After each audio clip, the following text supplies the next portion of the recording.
Hello, students. Let us continue the chapter.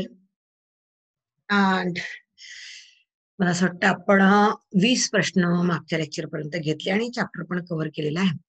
आणि will continue the same chapter. MCQs of the same chapter. मला वाटतं हा chapter फार छोटा होता आणि त्यामुळे एमसीक्यूज पण फार कमी ह्या चॅप्टर मध्ये फ्रेम होतात. त्यात आपल्याकडे सध्या तुमच्याकडे पुस्तक अवेलेबल नसल्यामुळे हे सगळे एमसीक्यूज मी टाईप केले तुमच्याकरता आणि आपण हे कंटिन्यू करतो. साधारण 30 एमसीक्यू येतले, काही एमसीक्यू तुमच्या टेस्ट मध्ये पण याच्यापेक्षा नवीन असणार आहेत. तर तिथे पण कव्हर होणार आहेत.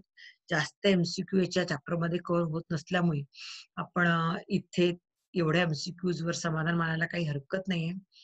आणि latest continue with the same chapter and the MCQ. MCQ वाचल्यानंतर मला असं वाटतं प्रत्येकाने गेस करायचा प्रयत्न करा. नुसते आपण बसलोय बाबा आपल्याला काही घेणं नाहीये याच्यासोबत, असं काही करू नका. So try to guess the MCQs. मला असं वाटतं की याचे एमसीक्यूचे उत्तर तुम्हाला पहिले दिसतात आहे का? Let me go in detail. Yes, नाव आता दिसणार नाहीत. ठीक आहे. So will continue the MCQs. Key based on contrasting character is known as. What it is known as? Couplet, singlet, triplet, tetraplet. आपला झालेला प्रश्न आहे. What it is? Yes, it is couplet. Couple means a pair. Okay, contrasting character ची pair असते. त्या pair मधल्या एका कॅरेक्टरला काय म्हणायचं? Each character of a couplet is known as lead, yokered, bracketed, load. Correct. It is lead. The place where storing, preservation and exhibition of object is done is called as. Carefully तुम्ही पण read करायचं आहे. Zoological park, biodiversity park, national park आणि museum. Storing, preservation. Zoological park मध्ये आपण झूला त्याचं जतन संवर्धन करतो, त्याला प्रिझर्व करत नाही. बायोडायव्हर्सिटी पार्क मध्ये पण आपण प्लांट्स प्रिझर्व करत नाही. नॅशनल पार्क मध्ये पण आपण प्लांट्स प्रिझर्व करत नाही. प्रिझर्व कुठे करतो? एक हर्बेरियम किंवा museum. So option here is museum. So museum is the answer. Which of the following is not a taxonomic tool? तुम्ही टॅक्सॉनॉमिक टूल स्टडी केलेले आहेत. कुठल्या टॅक्सॉनॉमिक टूल नाही आहे? हर्बेरियम, म्युझियम, बॉटनिकल गार्डन आणि farmyard. Yes, correct. It is farmland. Largest animals are preserved in stuffed form, skeletal form, jars, both A and B. Largest animal कशामध्ये करतो? Stuff form मध्ये. त्याशिवाय आपण स्केलेटल फॉर्म मध्ये सुद्धा लार्जेस्ट अॅनिमलचा अभ्यास करू शकतो. So A and B is the answer. या ठिकाणी चूक होण्याची फार शक्यता आहे. नंतर the place where animals are kept in open natural environment. Open natural environment मध्ये अॅनिमल ठेवले तर त्या प्लेसला आपण काय म्हणतो? Zoological park, botanical garden, biodiversity park आणि म्युझियम. म्युझियम मध्ये तर आपण नॅचरल प्रिझर्व स्पेसिमेन ठेवतो म्हणून ते नाहीये. बॉटॅनिकल गार्डन म्हणजे त्याच्यामध्ये प्लांट ठेवतो म्हणून हे पण नाही अॅनिमल्सला. मग बायोडायव्हर्सिटी पार्क मध्ये अॅनिमल आणि झुलॉजी पार्क मध्ये अॅनिमल. बायोडायव्हर्सिटी पार्क मध्ये साधारणपणे प्लांट व्हरायटी खरं म्हणजे प्रामुख्याने कन्झर्व केली जाते. त्याच्यावर मग ओघाणी वस्ती करणारे प्लांट आणि अॅनिमल्स फाउना त्या ठिकाणी दिसतो. But it is the zoological park where animals are kept in natural environment. So answer is A. Zoological parks are useful park. काय उपयोग आहे zoological parksचा? आपण का जातो झूला? Public become familiar to wild animal. Second, the study of animal type by students. Students animal type study करू शकतात. Source of tourist attraction. Zoo हे प्राणी संग्रहालय सोर्स टुरिस्ट अट्रॅक्शनचा सोर्स आहे. What is the answer? कोणी फक्त टुरिस्ट म्हणणार, टुरिस्ट अट्रॅक्शन म्हणणार, कोणी familiar to the wild animal म्हणणार. Actually all the options are fulfilled. Therefore, all of this is the answer. The collection of dried, pressed, labeled, preserved plants. आता सांगा, you all are, yes, correct. It is herbarium.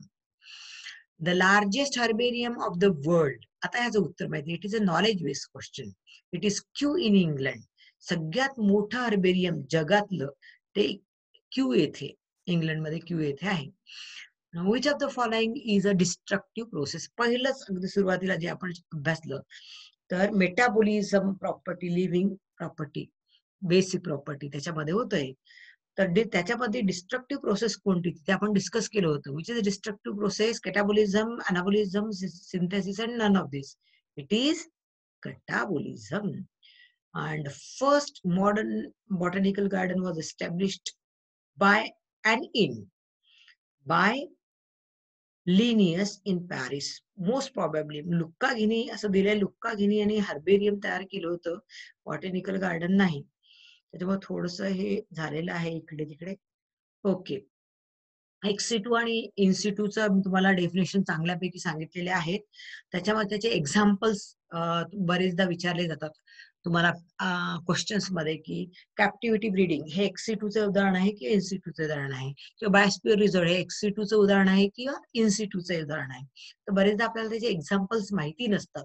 तर त्याच्याकरता थोडस तुम्हाला आपण ह्या स्लाइडला आलेलो आहोत.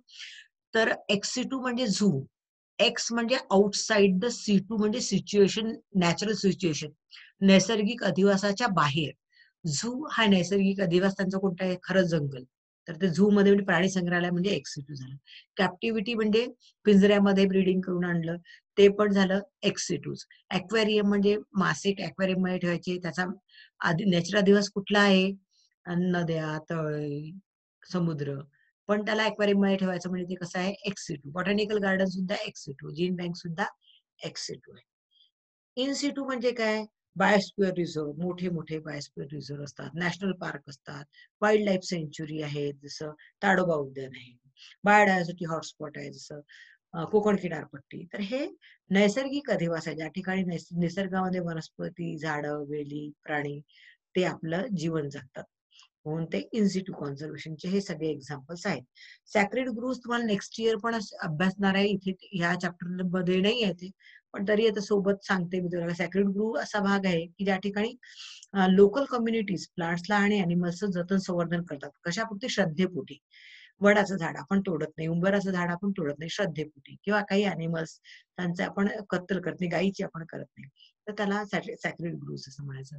जीन सँक्च्युरीज म्हणजे प्लांट्स आणि अॅनिमल्स मध्ये जे जीन्स आहेत त्या प्लांट्स आणि अॅनिमल्सच्या माध्यमातून त्याचं जतन संवर्धन बायोस्फिअर रिझर्व मध्ये किंवा अॅनिमल पार्क, नॅशनल पार्क मध्ये केलं जातं, त्याला म्हणायचं जीन सँक्च्युरीज. आता याचे एक्झाम्पल्स पण बरेचदा आपल्याला माहिती नसतात. कधी कधी कठीण प्रश्न म्हणून हा एखादा प्रश्न कधी कधी विचारतो की कांझीरंगा पार्क कुठे आहे, तर आसाममध्ये. कशा करता नोंद आहे, तर वन हॉर्न रिनो करता, एक शिंगी गेंड्यां करता. गिर नॅशनल पार्क गुजरातमध्ये ॲशियाटिक लॉयन करता. बंदीपूर कर्नाटकामध्ये टायगर एलिफंट. डच्चिगम जम्मू काश्मीरमध्ये हिनगुल ह्या प्राण्याकरता.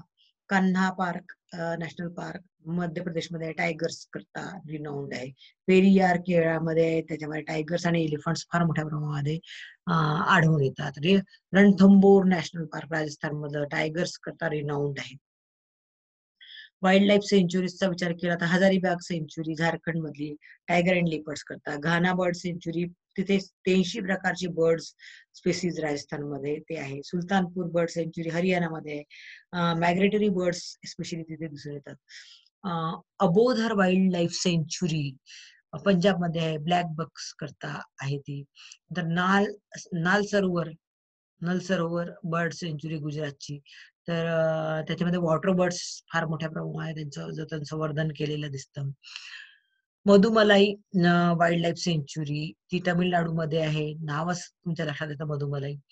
तर मधुमलाई सेंच्युरी मध्ये टायगर, एलिफंट, लिपर्ड्स त्याचं जतन संवर्धन होतं. आता इथे एक क्लू आहे की एलिफंट साधारणपणे साऊथ मध्येच त्याचं, एलिफंट अँड टायगर्स ते तुम्हाला साऊथ मध्ये त्याचं संवर्धन मिळतं. नंतर मग वेडांथंगल बर्ड सेंच्युरी ते तामिळनाडू मधलीच आहे, त्याच्यामध्ये वॉटर बर्ड्सचं संगोपन आणि प्रिझर्वेशन त्यांचं संवर्धन त्या ठिकाणी केलं जातं.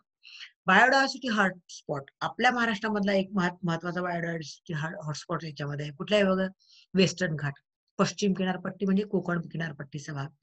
हिमालयामध्ये बायोडायव्हर्सिटी आहे भरपूर प्रमाणामध्ये, म्हणून तो पण हॉटस्पॉट म्हणून कन्सिडर केला जातो. नॉर्थ ईस्ट मध्ये नॉर्थ ईस्ट बायोडायव्हर्सिटी हॉटस्पॉट म्हणून एरिया आहे. नंतर अंदमान निकोबार आयलँड्स ते पण बायोडायव्हर्सिटी हॉटस्पॉट्स आहेत. तिथे आपण गेलो अंदमान निकोबार आयलंडला तरी पण तिथली बायोडायव्हर्सिटी डिस्टर्ब होणार नाही अशा पद्धतीने आपल्याला वारंवार सूचना केल्या जातात. असं पद्धतीने फार भरपूर रेफरन्सेस डेप्थमध्ये मी घेते, जरी तुमच्याकडे पुस्तक अवेलेबल नसलं नीट जेईचं एमसीक्यूचं, तरी तुमचं फार काही याच्यामधलं राहणार नाही याची काळजी मी घेतलेली आहे. So I think we should stop over here. Thank you.